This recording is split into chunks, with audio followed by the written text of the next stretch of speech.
Good morning, everyone. Anthony Casey here, party president of Díl a Héireann,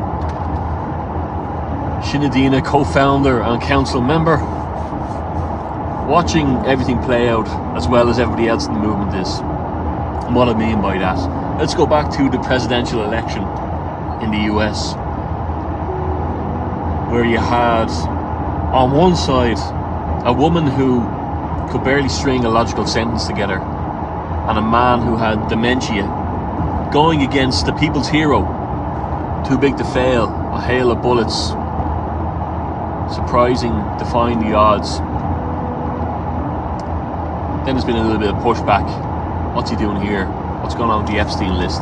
What's happening with this and that? Presidential election in Ireland seems to be on strings as well, as far as I can see. Something very odd about it. Anyone who ran in the local general elections, who claims to be a nationalist or an independent, who is against the government corruption, they all saw a bit of voting malpractice going on. Not one person got in. Not only that, we saw images of ballot boxes. Look at Michelle Keene's story.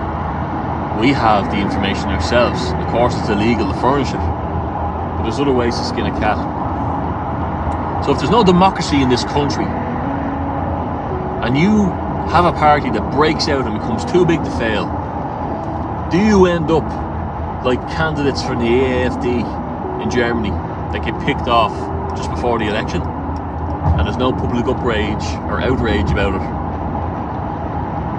Do they have us that tightly under their grasp that they know how to do things little by little enough? And maybe it's just fear.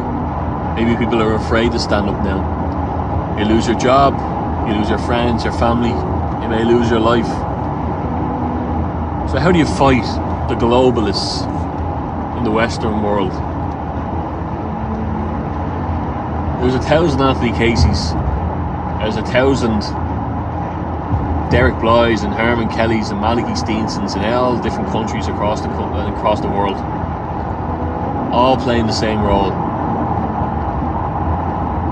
all walking around shouting at empty buildings.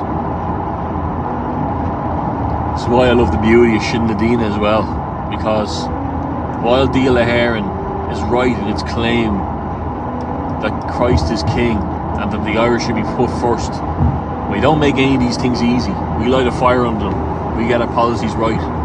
Because the truth is, just look at Murphy Solutions there. No profit here, Carlo. Make sure they're all known.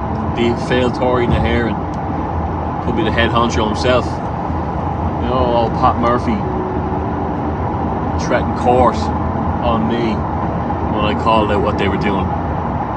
But do what he wants, because I told no lies about it. Anyway, back to the point at hand. I think the best way of beating the globalists is to get outside their system, to not be reliant on their system, to be self-sustainable. Social credit system that people have in their right hand, you can see this online in Sweden, Australia, China. You pay for items. If you're not part of it, you won't be able to pay for items eventually. So it's very similar to an old biblical story in the book of Revelation. They'll be marked on the right hand and they won't be able to buy or sell without it. The chip. It's exactly that was written 2,000 years ago. The globalists have done a great job of making people believe that God doesn't exist. What do they say? The devil's greatest trick is to convince man that he doesn't exist.